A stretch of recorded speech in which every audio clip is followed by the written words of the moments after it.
meditación de su palabra. Dice así la palabra del Señor. Hizo también Bezaleel el arca de madera de acacia. Su longitud era de 2,5 codos, su anchura de 1,5 codos, su altura de 1,5 codos. Y la cubrió de oro puro por dentro y por fuera, y le hizo una cornisa de oro en derredor. Además fundió para ella 4 anillos de oro a sus 4 esquinas.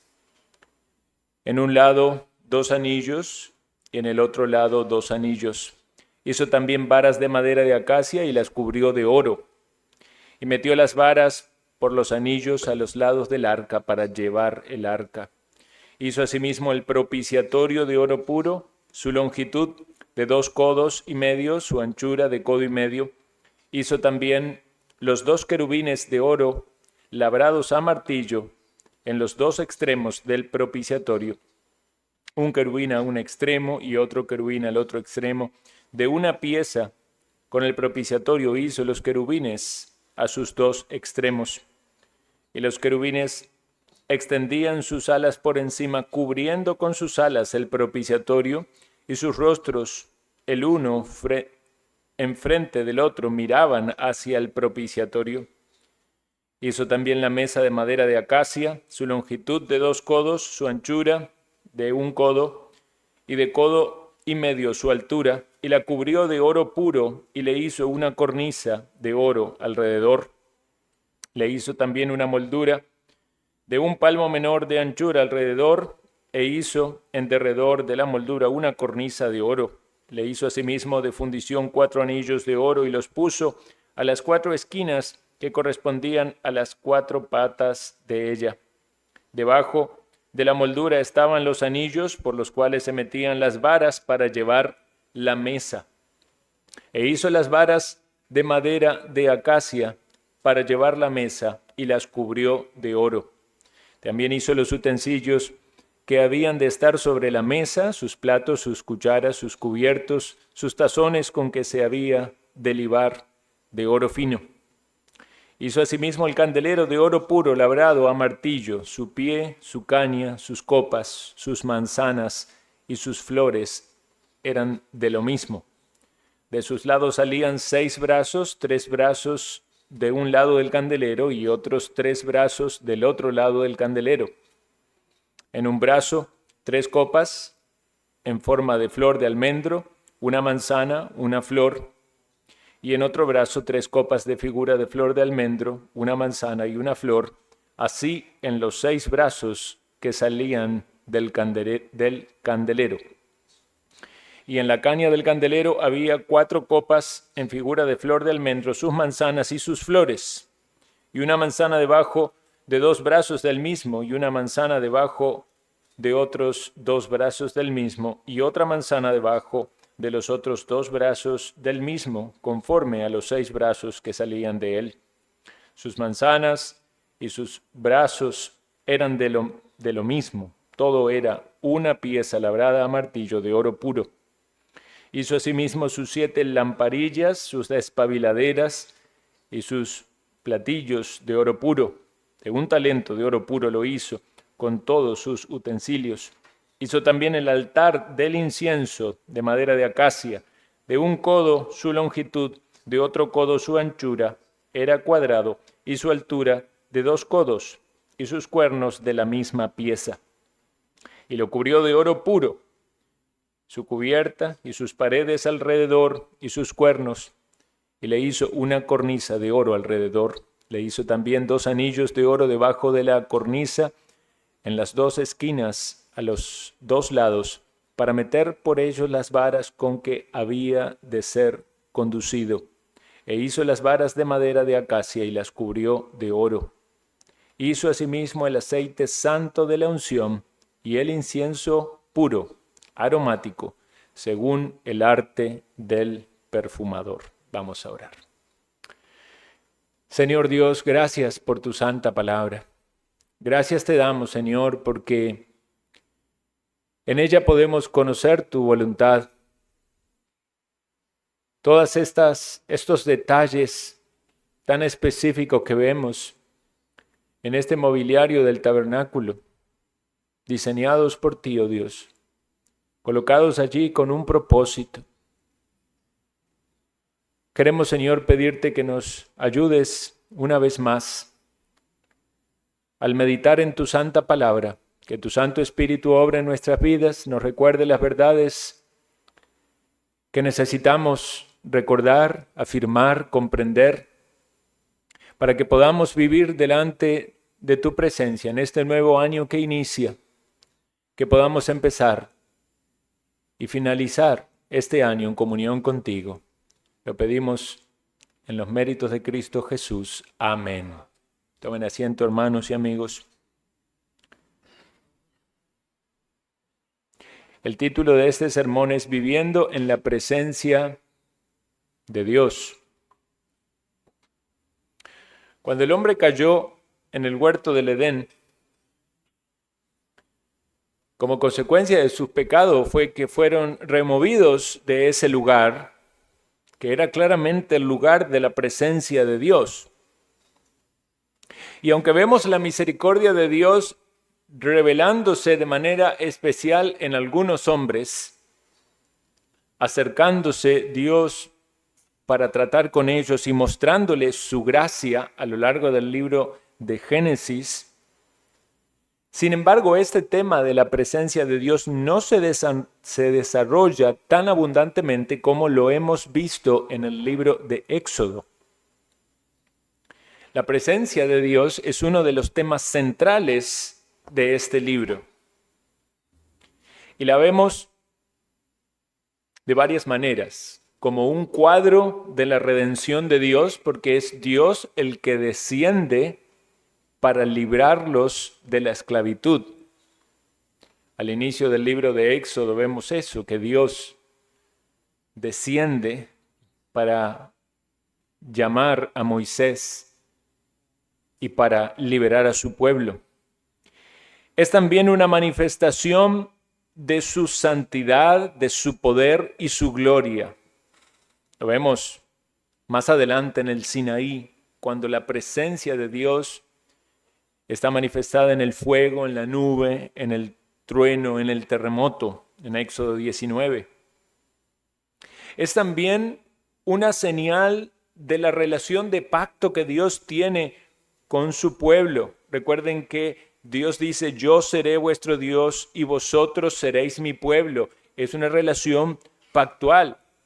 Pero recuerdan que a causa del pecado en un momento Dios retira su presencia, pero en la misericordia de Dios ante esa intercesión de Moisés, entonces Dios promete para su pueblo su presencia. Y entonces eso es la promesa en la adoración. Dice, harán un santuario para mí y habitaré en medio de ellos.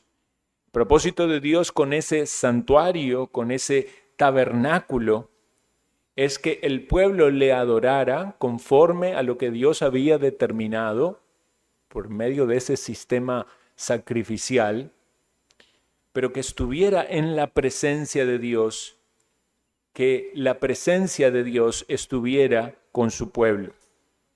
Entonces, el tema de la adoración y de la presencia de Dios están unidos en el tabernáculo. En este capítulo que acabamos de leer, leímos la descripción de la construcción de 4 muebles del tabernáculo. Ya se habían mencionado antes, se habían descrito antes cuando Dios le habló a Moisés, pero ahora es Moisés dándoles instrucciones a su pueblo y Bezaleel, este hombre talentoso para construir estas cosas que Dios había determinado.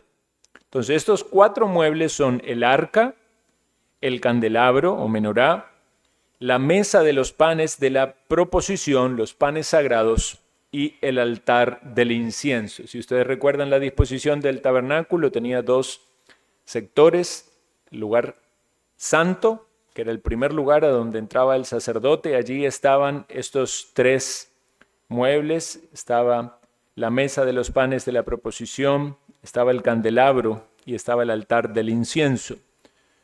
Pero pasando el velo hacia el lugar santísimo estaba el arca del pacto, o el arca del testimonio. Entonces, como hemos leído estos 4 muebles, quisiera que los veamos como 4 figuras de la comunión con Dios, para que usted pueda meditar cuando piense en estos muebles o cuando le toque la lectura en este libro o en otros libros donde estos muebles son mencionados, ¿cuál es la reflexión, el simbolismo que está implícito en ellos? Ya hemos mencionado varias de estas cosas, pero una vez más, ahora enfocados en la comunión con Dios, para que usted pueda motivarse a estar en comunión con Dios. Sabemos que debemos buscar la comunión con el Señor. Y a veces cuando empieza un año nuevo, algunos empiezan sus planes de lectura bíblica nuevo o hacen sus listas de oraciones y peticiones. Y tratamos de utilizar distintos tipos de métodos que nos ayuden a mantener una disciplina. Pero sabemos que debemos estar en comunión con Dios, en devoción con Dios.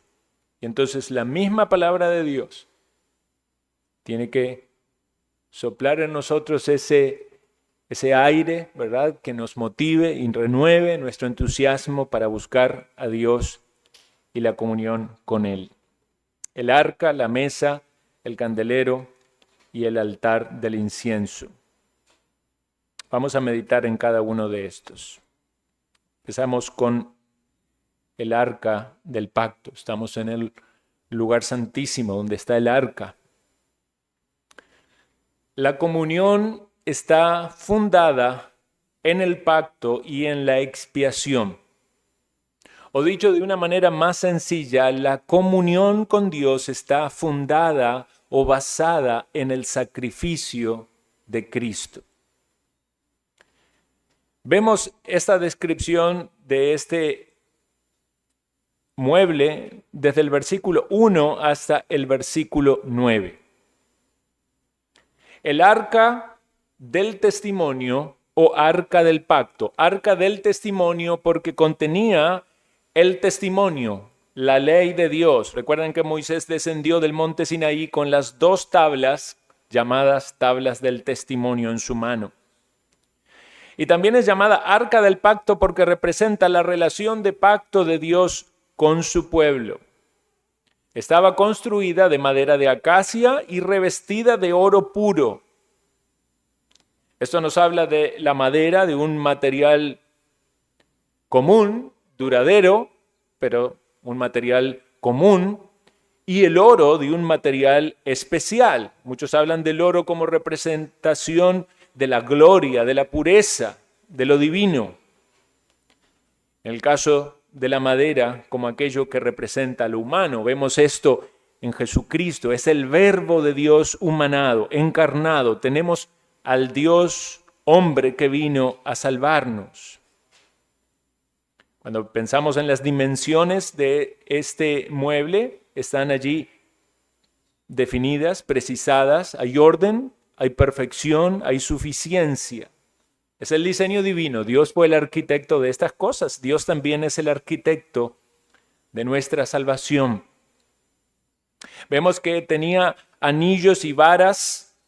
Los anillos eran para que las varas cruzan entre sí y así sean levantadas, porque recuerden que estos muebles debían ser movidos cada vez que el pueblo avanzaba a un nuevo lugar. El pueblo estaba en un peregrinaje. Algunos de ustedes recordarán qué terrible fue cuando David quiso traer el arca del pacto y no la transportaron de la manera correcta, que debía ser por medio de estas varas sostenida por los sacerdotes. Pusieron el arca en un carro y la trajeron porque los filisteos se habían apoderado de ella y la trajeron de cierto lugar, y el arca, cuando el carro como que se inclinó, se desbalanceó, el arca se caía, un hombre llamado Usa puso su mano para contener el arca y murió en ese lugar como una expresión del juicio de Dios. La Biblia habla de ese acto de Uza como una temeridad, como algo que fue cometido por imprudencia, aun cuando alguien pudiera verlo quizás como un acto de cortesía, de evitar que le pasara algo a ese mueble. En realidad lo que Dios estaba diciendo es que ese mueble era sagrado, simbolizaba su presencia. Y las manos de este hombre eran manos pecadoras. Por lo tanto, Dios allí le juzgó.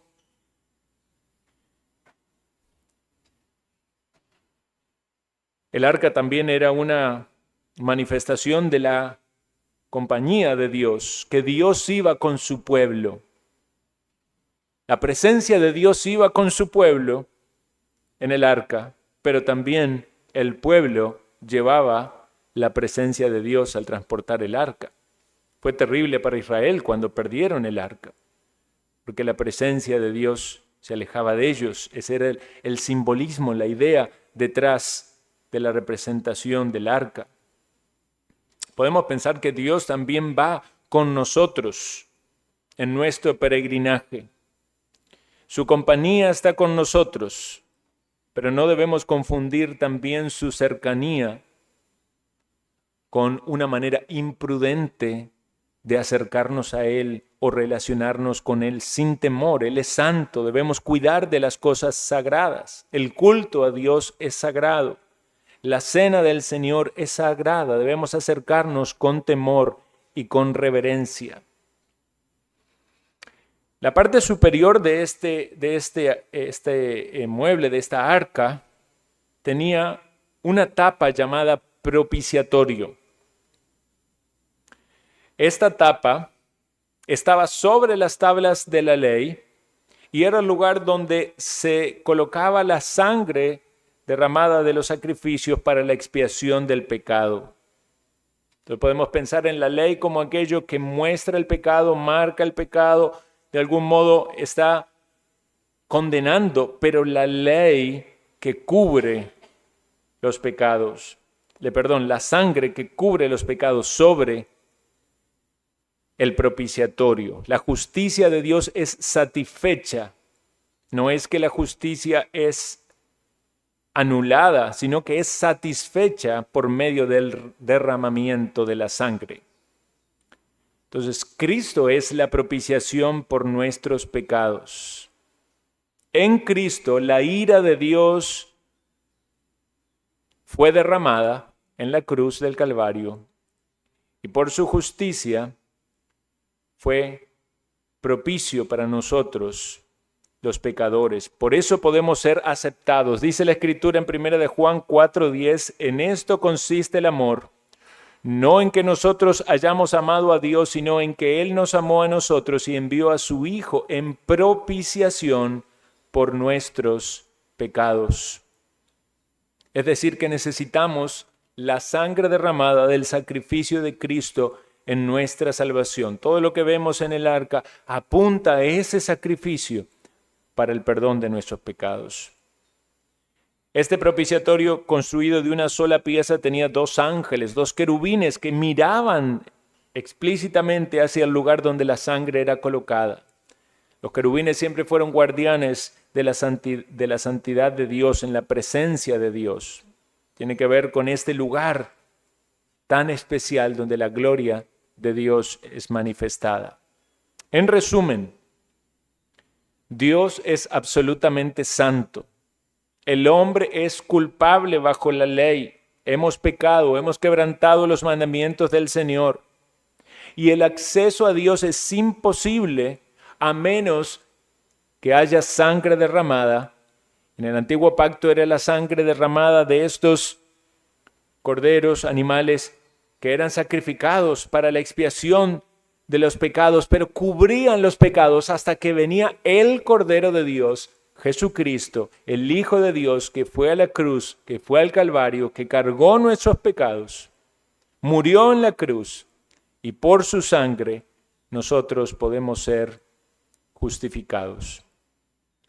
¿Qué aprendemos entonces acerca de este elemento del arca, aprendemos que esta comunión que tenemos con Dios está fundada en el sacrificio de Cristo. Quizás usted me dice, pastor, eso ya lo sé, es algo muy básico. Sí, es algo básico en la vida cristiana. Es algo que cualquier persona necesita entender para poder vivir la vida cristiana, pero es algo que aún usted y yo, querido hermano en la fe, necesitamos predicarnos constantemente. Dios ve la justicia de Cristo a tu favor. Él ve tu fe en Jesucristo como el medio de justificación. Somos justificados mediante la fe en Cristo, porque la justicia de Cristo es perfecta. Él cumplió con toda la ley de Dios. Y por medio de su sacrificio nuestra deuda fue pagada. Recuerdan, en la cruz Cristo dijo, consumado es, la deuda ha sido pagada o saldada. Entonces, cuando usted intenta acercarse a Dios en base a sus obras, en base a sus méritos, en base a su rendimiento, en realidad se está alejando del camino que le llevó originalmente a Dios. Y es posible que algunos de nosotros podamos caer en algún grado de legalismo, lo cual es distanciarnos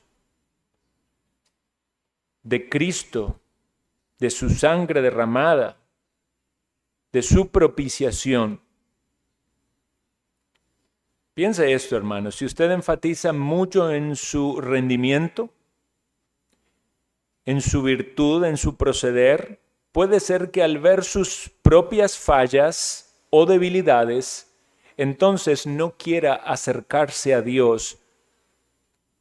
Quizás se siente que no cumplió como debería cumplir.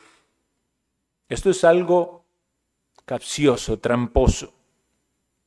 Como alguna persona que me dice, es que yo no estoy tan bien, entonces me da pena ir a la iglesia. ¿Dónde está el énfasis de esa persona? En cómo está en cuanto a su proceder.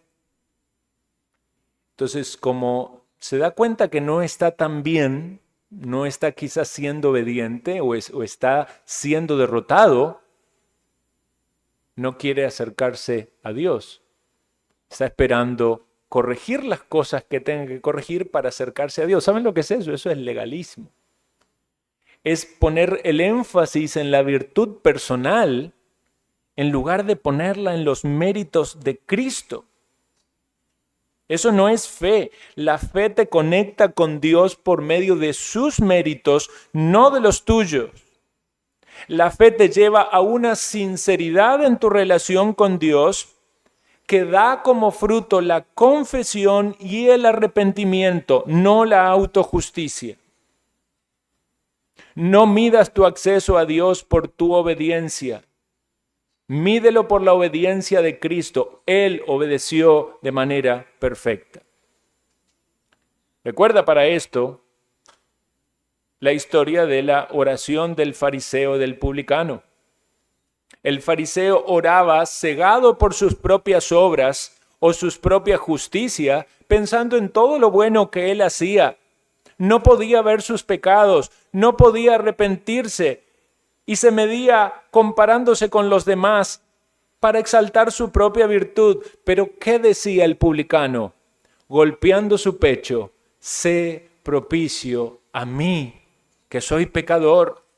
Y Dios lo oyó y descendió justificado. Dios fue propicio en Cristo.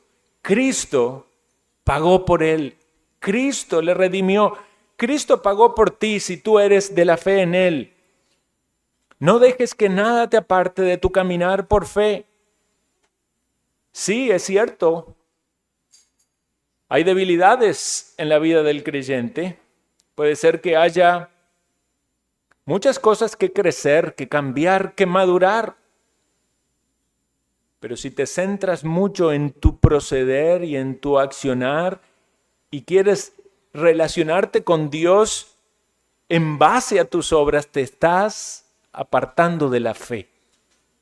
Llegamos a Cristo en sus méritos. Por eso la presencia de Dios que es manifestada en el tabernáculo, en este lugar, empieza en este lugar donde la sangre es derramada y donde la propiciación es realizada.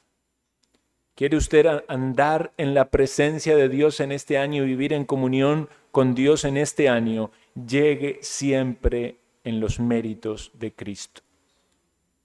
En segundo lugar, tenemos la mesa de la proposición, la mesa de estos panes que eran colocados allí. Esto tiene que ver con una comunión con Dios que es sostenida por la provisión de Dios mismo. La mesa es en las Escrituras símbolo de comunión y de hospitalidad. Y Dios no solo salva a su pueblo, sino que también lo une en una relación con Él. Tenemos comunión con Dios por Jesucristo. Tenemos comunión día a día con Dios. Tenemos una comunión también de algún modo manifestada en la observancia de la cena del Señor, donde hay también una mesa, donde también hay pan que nos hace pensar en su cuerpo, donde los discípulos somos invitados. Una vez más, este mueble tiene madera cubierta de oro. Pensamos una vez más en la humanidad sostenida por la gloria divina. La humanidad, la fragilidad, lo terrenal, pero el oro puro, la gloria, la santidad, la perfección. Cristo es el verdadero mediador, plenamente hombre, plenamente Dios. En Él tenemos acceso a esa comunión con Dios. Esta mesa tenía también medidas definidas, más pequeña que el arca, era suficiente, no era en exceso. Dios provee siempre lo necesario. En esta mesa había panes, un pan por cada tribu de Israel. Recordemos que es Dios el que da el pan cotidiano y cada uno de los suyos está representado en la presencia de Dios por nuestro mediador, por Jesucristo. La comunión con Dios es suficiente para nosotros, es Dios el que alimenta a su pueblo. Recuerden que el pueblo estuvo sustentado mucho tiempo por maná del cielo. Tristemente el pueblo se cansó del maná. No nos cansemos nosotros de Cristo, hermanos. No se canse usted del pan de vida. Estos panes deben estar diariamente allí. Es la provisión de Dios para usted. Es la comunión que usted tiene con Dios. Esta mesa tenía también una cornisa, una moldura que nos da la idea de protección, permanencia. Podía evitar que los objetos, los utensilios se caigan. Por diseño estaba resguardado. Dios conoce nuestra debilidad, conoce nuestra torpeza. Nos enseña a poner allí barreras para cuidar las bendiciones que derrama sobre nosotros. También tenía anillos y varas porque era transportado con el resto de los elementos en el peregrinar del pueblo. Había utensilios de oro, platos, tazones, utensilios exclusivos, santos, usados para las libaciones, generalmente con vino, otra conexión más en el medio del sistema sacramental que hace pensar en el vino o en la sangre derramada de Cristo, estas cosas asociadas una vez más a lo que el Señor quiere que pensemos en el momento de la cena. Todos estos elementos santos apartados por Dios. Y por supuesto el pan que estaba en la presencia de Dios, aunque no se menciona en este texto, pero para eso era esta mesa. Este pan estaba continuamente en la presencia de Dios, se renovaba cada semana. Noten aquí el ciclo semanal, cada día del Señor eran colocados los panes nuevos. Estos panes eran comidos por los sacerdotes, era el sustento para ellos. Piense usted entonces, cada semana tiene panes nuevos que el Señor le da en el día de reposo, que es para su alimento espiritual. Y es Cristo el que da el verdadero pan. Es Dios el que alimenta a su pueblo. Es Cristo el pan de vida. Es una comunión espiritual que tenemos. Comer del pan, en primer lugar, es creer. Si usted cree en Cristo, es salvo, come de Cristo en ese sentido espiritual. Bebe de su sangre. Pero también es la obediencia en la ordenanza como símbolo de comunión. Entonces, en segundo lugar, cuando usted piense en esta mesa, la mesa de los panes de la proposición, piense en lo que Dios ha provisto para usted, todo lo necesario para que tenga comunión con Él. No busque excusas, hermano. Usted tiene todo lo necesario para tener comunión con Dios. A veces encontramos excusas. Ay, es que no tengo tiempo, es que estoy muy atareado, ocupado, ansioso. No busque excusas. Dios provee todo lo necesario. Dios le provee una iglesia donde usted viene a congregarse para recibir el alimento espiritual que necesita, pero también usted tiene Biblias en su casa. También usted tiene la oportunidad de buscar el alimento espiritual por medios que Dios provee. No sea negligente. En tercer lugar, tenemos el candelero, la menorá, como se conoce. Eso nos habla de que la comunión está iluminada por la revelación divina. Era de oro puro, una sola pieza, labrado a martillo, no ensamblado. Un testimonio divino de la unidad. Iluminaba el lugar santo, no era un adorno. La dependencia total de una fuente común de luz, y esa luz es la luz de Dios.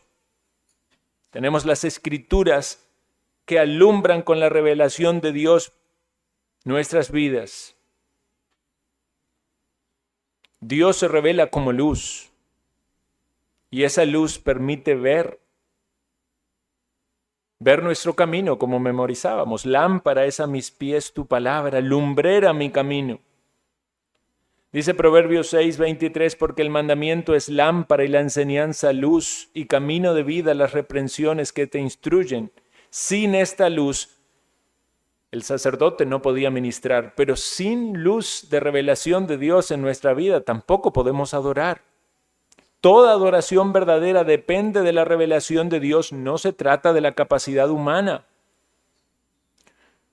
Tu comunión, querido hermano y amigo, debe estar iluminada por la palabra del Señor.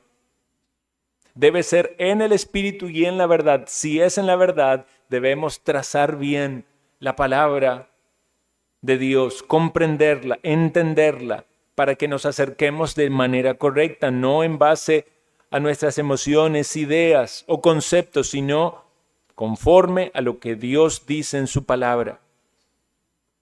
Tenía 7 lámparas. El número 7 en la Escritura muchas veces apunta a una plenitud divina. Dios, cuando creó los días, las semanas, estableció 7 días. Habla de algo completo.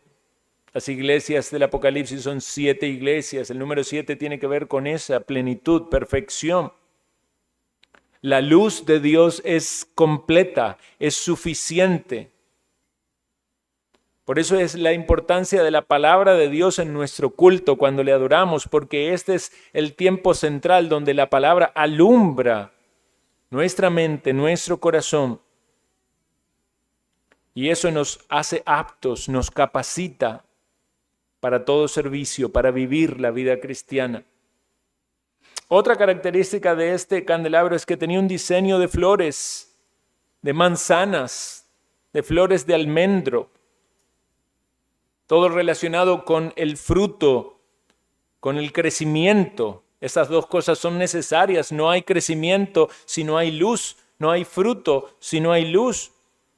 Así es en nuestras vidas, necesitamos la luz de Dios para crecer, para fructificar, para andar en comunión unos con otros. Debemos hacerlo en la luz, si no estamos en oscuridad y nos engañamos a nosotros mismos. Este candelabro tenía 6 brazos y una caña central, nos habla de esta unidad, pero a la vez una diversidad, como Dios, que es una fuente, pero como Él obra y opera en su pueblo por distintos dones, ministerios y operaciones del Espíritu, dice 1 Corintios 12. Este candelabro estaba ubicado frente a la mesa para así alumbrar la mesa de los panes.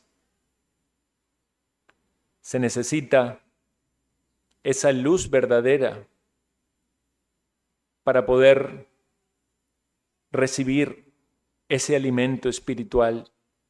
Dios ilumina a su pueblo para que viva delante de Él, para que se alimente correctamente. Y la pregunta aquí es, ¿está usted alimentándose de Dios, de su palabra? ¿Está leyendo regularmente las Escrituras, sacando provecho de ellas? Espero que todos los que estamos aquí, que somos creyentes, tengamos un compromiso de lectura de la Escritura. Ojalá tenga usted un plan de lectura, pueda avanzar en este nuevo año y decir, he leído la Biblia. Todo creyente debe leer la Biblia de tapa a tapa en algún momento, pero no quedarse ahí. No es que usted la leyó y dice, ya está, ya la leí. No, tiene que seguir leyendo más y meditando y sacando provecho espiritual. Y vemos que en este candelabro también era necesario el aceite, que es una representación en las Escrituras del Espíritu de Dios. Para que haya luz, tenía que estar allí el aceite. Y es una obra de Dios por su Espíritu que nos ilumina para poder comprender la verdad de la palabra. Ahora también pensemos en esto, hermanos. Cristo es la luz del mundo. Y la iglesia es la portadora del mensaje del Evangelio y alumbra con el testimonio, con las buenas obras de lo que Cristo ha hecho en nosotros. Si este candelero tipifica a Cristo y la iglesia es la que refleja su luz por la obra del Espíritu Santo. Toda esa descripción del candelabro nos puede hacer pensar en muchas cosas, muchas maneras de aplicarlo. Pero básicamente, ¿anda usted a la luz de la revelación de Dios? ¿Se expone a la palabra con frecuencia? ¿Está creciendo y está fructificando? ¿Hay fruto del Espíritu en ti? ¿Estás transmitiendo o irradiando la luz de Cristo a otros en este mundo que están en oscuridad y necesitan ser guiados a la luz, al Salvador? Llegamos al cuarto y último mueble, que es el altar del incienso. Y esto nos hace pensar en que la comunión es expresada en la oración. El altar del incienso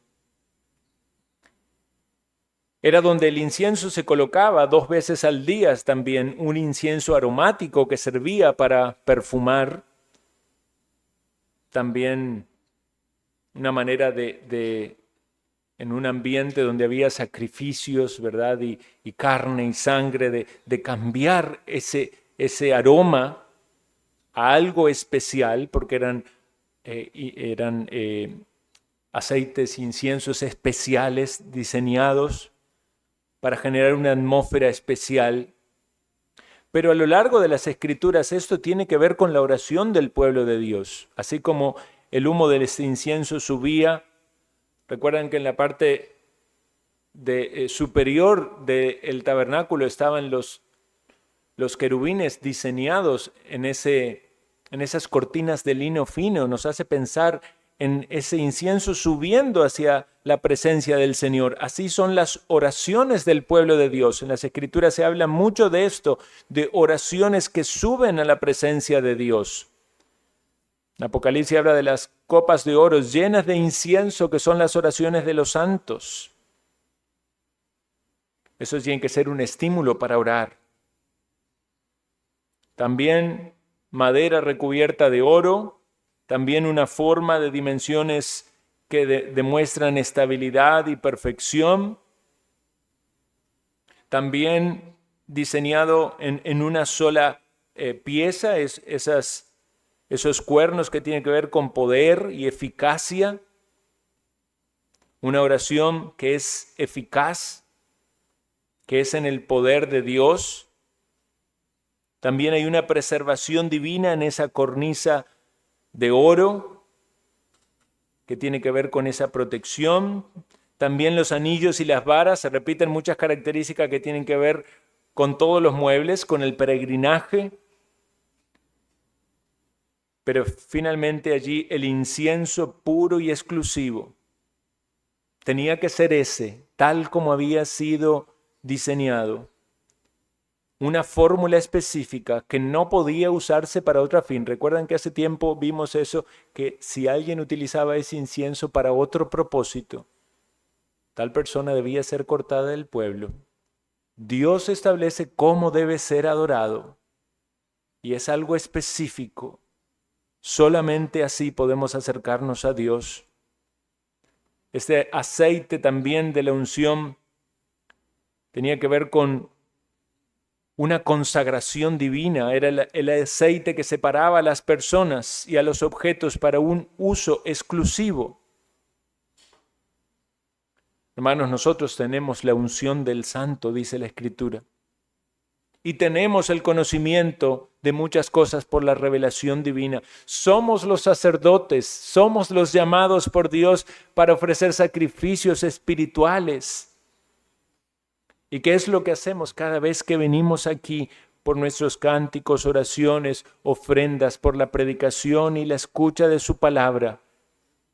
Esto que estamos haciendo, si usted es un verdadero creyente, si usted es un hijo de Dios y tiene el Espíritu de Dios dentro suyo, usted está adorando a Dios. Usted está teniendo comunión con Dios. No siempre quizás eso va a estar acompañado de grandes emociones o de manifestaciones externas de algo especial, pero es Dios obrando por su Espíritu dentro suyo, utilizando su palabra para producir algún fruto espiritual. A veces es incomodarlo con algún pecado, a veces es darle luz del conocimiento de su voluntad. A veces es producir en su corazón arrepentimiento o gratitud. A veces es que usted se maravilla al pensar en el amor de Dios y en lo que Cristo ha hecho por usted. Nosotros, hermanos, somos linaje escogido, real sacerdocio, nación santa, pueblo adquirido por Dios para anunciar las virtudes de aquel que nos llamó de las tinieblas a su luz admirable. Piense por un momento en el sacerdote entrando allí el lugar santo, un lugar santo, donde miraba allí la mesa de los panes de la proposición, el candelabro, el altar del incienso. Veía allí en esa mesa la provisión de Dios, esos panes. Veía el candelabro con sus lámparas con aceite irradiando la luz. Colocaba el incienso allí que cambiaba el ambiente, el aire. Y en el día de la expiación pasaba al lugar santísimo donde colocaba la sangre en el propiciatorio. Nosotros no hacemos eso. Nosotros tenemos un culto a Dios que nos caracteriza por ser el pueblo de Dios que adoramos con sencillez, pero con corazones entregados, dispuestos. Estamos accediendo a la presencia del Señor. No tenemos esos elementos, pero Dios por esos elementos instruyó al pueblo acerca de todo lo que tendríamos en Cristo. Más bien somos grandemente beneficiados porque tenemos mucho más que lo que la gente tenía en el antiguo pacto. No necesitamos del arca para esa presencia de Dios. Dios vive en medio de su iglesia y es basado en los méritos de Cristo. Por eso, hermanos, estas son las aplicaciones finales. Si usted quiere estar en comunión este año, si usted quiere permanecer o vivir en la presencia de Dios, no en el sentido de cuando una persona muere y va a la presencia de Dios, sino vivir caminando con Dios en la presencia de Dios. Y no solamente para el día del Señor, para estar en el culto, aunque ciertamente mucho de eso puede aplicarse a este momento, pero también en su día a día. Recuerde entonces, el arca nos habla de que nuestra comunión con Dios está basada en los méritos de Cristo. Tenga fe en Dios, deseche el legalismo. No llegue ante Dios en base a sus obras, llegue en los méritos de Cristo, con fe en Él. La mesa nos habla de que esa comunión es sostenida por la provisión de Dios. Valore, querido hermano, todo lo que Dios provee para usted, no solo en lo material, especialmente en lo espiritual. Dios le provee el alimento espiritual, el sostén espiritual, por lo que Dios da a su iglesia. Cuando piense en el candelero, piense en la comunión que es iluminada por la revelación divina. Reciba su palabra en cada convocatoria de la iglesia. Y reciba su palabra cuando usted mismo la abre para meditarla, leerla y comprenderla. En último lugar, este altar del incienso nos habla de que esa comunión es expresada en la oración. Ore. Ore más que por los alimentos y más que por la protección de ese día. Ore más. Quizás usted está orando, ore más. Oremos más. Oremos hasta que nuestra oración sea constante, perseverante, en dependencia de Dios. ¿Quién puede decir que ha orado lo suficiente? El Señor nos ayude a buscarle más.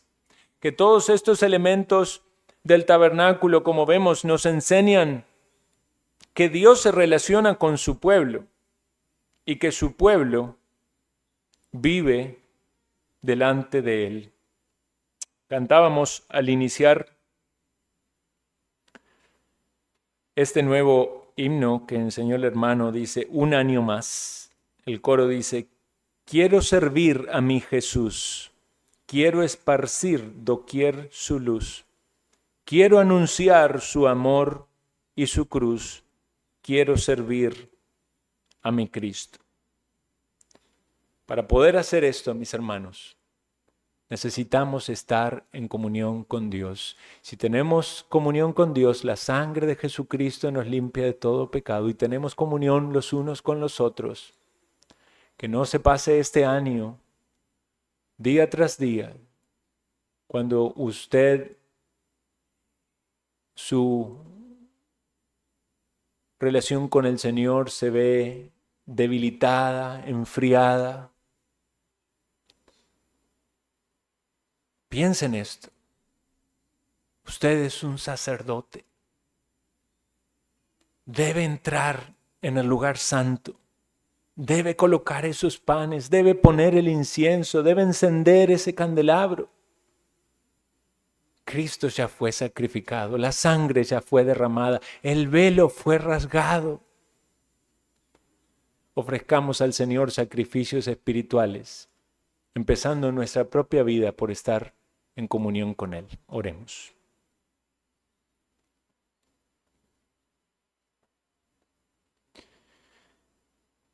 Gracias, Señor, por tu palabra. Alumbra nuestro entendimiento. Desafíanos, Señor, motívanos, confróntanos. Gracias por tu provisión en Cristo. Gracias por tu palabra. Gracias por tu Santo Espíritu. Oramos, Señor, para que derrames tu bendición en tu pueblo.